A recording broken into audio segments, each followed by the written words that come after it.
Ayaw na sana ni Isdi na magluto ako nitong ulam na babaunin niya dahil anong oras na nga nakapamalingki at baka malate na siya. Kaya nga lang ako pinilit ko talagang makapagluto. Mas mapapagastos kasi kami kung sa labas na nga siya bibili ng lutong ulam dahil magkano na yung per order pagkatapos para sa kanya lang din naman. Mas maganda na nagluluto ako ng ulam dito sa bahay na pambaon niya dahil nga pagka may natitira inuulam din namin ng mga chikiting. Pagka nagluluto ako ng pambaon niya dinadagdagan ko na lang para may pangulam kami ng mga bata. Pagka pang umaga yung pasok ni Isdi sa trabaho pagkatapos nagluluto ako ng ulam na babaunin niya. Minsan yung natitira galing dun sa baon niya, inuulam pa namin ng tanghalian at umaabot pa nga ng hanggang hapunan. Madali ang luto kasi magbabaon si Isdi. Ayaw niya na sana magbaon ng ulam kasi ng oras na. Baka malate daw siya. Pagka inantay niya pang maluto. Kaya nilakasan ko yung apoy para mabilis maluto. Sayang kasi kung bibili siya sa labas. 70 pesos yung isang order ng ulam. Dito, pagka nagluto ako kagaya ngayon, nagluto ako nitong babaunin niyang ulam, yung matitira. Ang ulam namin hanggang sa hapunan. 125 lang yung bili niya dito. Na baon niyang ulam. Tapos, yung tira, ulam namin ng lunch at hapunan. Dito, 125 lang, may pang ulam na kaming lahat. May baon na siya, may ulam pa kami dito sa bahay. Nasa taas pa siya nagbibihis. Ito, nakaluto na ako ng uulamin niya, kaya may babaunin siyang lutong ulam. Habang iniluluto ko pa yung ulam na babaunin niya, nilagyan ko na nga ng kanin itong baunan niya para mapalamig. Pagka nagluluto pala ako ng adobo, nilalagyan ko ng patatas, minsan naman tokwa. Pero ngayon hindi nga kami nakabili, kaya itong itlog nga yung nilagay ko. 2 pirasong itlog yung dinagdag ko dito sa baon ni Isdi. Maaga ang labas sa school ng mga chikiting ko kasi exam nila ngayon. Alas 11 ang labas ni Bonso. Sinundo ko na muna siya. Tapos pumunta na muna kami sa palengke kasi 1 oras lang ang pagitan ng labas niya at ni Chuchay. Alas 12 yung dismissal nila Chuchay. Kaya imbis na umuwi, pumunta na muna ako sa palengke.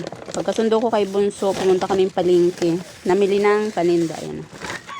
Mga paninda at ito. Pagkatapos nung pauwi na kami, nakita ko yung nagtitinda ng mga gulay. Mura sila magtinda pagkatanghali na kasi nga na sila pauwi na pasarado na. Yung talong, nung nakaraan 65 yung bili ni Isdi tapos 4 na piraso lang. Ito ang dami. 70 lang yung kilo binigay sa akin. Maliliit siya. Hindi siya ganun ka ganda pero fights na to nako pagka kung saan ako makakatipid doon ako. Wala siyang tiningnan ko, walang mga butas tas hindi siya maayos siya. Titingnan ko nga pagka hiniwa-hiwa ko na kung may mga sira siya. Feeling ko naman wala. Marami tong binili ko kasi inubos ko lahat ng nandoon, yung natitira. Tapos bumili ako ng 4 na pirasong mangga kasi favorite ng mga chikiting ko, inuulam nila to. Mura lang din yung bigay niyan sa akin. Wala na rin akong bawang dito sa kusina. Bumili ako ng 8 piraso. Lang to yung bili ko ay 32. 8 piraso. Yung talong na nabili ko, ang dami. Siguro 2 lutoan ko to o 3. Ayan, ang dami niya. Maliliit. Mas gusto ko nabili doon pagkatanghali na kasi pauwi na sila. Yung mga natitira nilang paninda, mura na lang binibenta. Bumili ako ng maraming tinapay. Tapos kakaunti lang kasi sa Sabado mag-grocery din naman ako dun sa pinagbibilhan ni Isdi na tindahan. May mga pa-free kasi dun. Kaya unti lang binili ko ngayon. Tapos mga chips kasi ito talaga super kaunti na lang na nasa labas.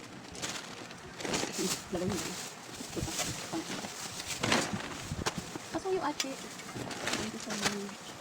Mga chips. Hold mo tabi ha. Okay.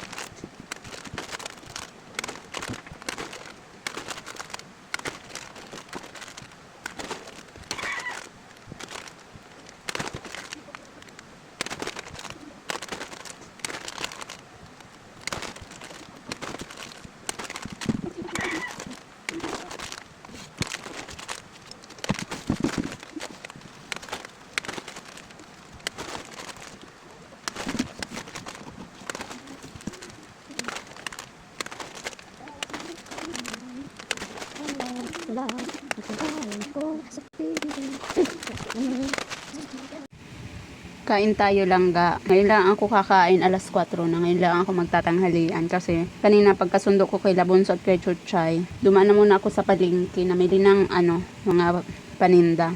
Tapos nag-ayos ako, dinisplay ko yung mga panindang na pamili ko. Naglinis na rin ng tindahan. Nakakain na yung mga chikiting ko, tulong na nga yung 2.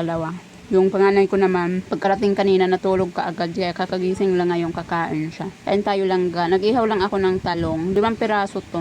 Kaya lang, super liliit, kaya parang ang kaunti lang. Yan yung ulam ko. Ginawa ko dito ay inihaw ko. Tapos yung timpla ko dito, kalamansi lang, tapos asin. Kain tayo lang ga. Nagugutom na ako. Bala ko pa sana magtimpla ng kape, kaya lang, tinatamad na ako mag-init, nagugutom na ako.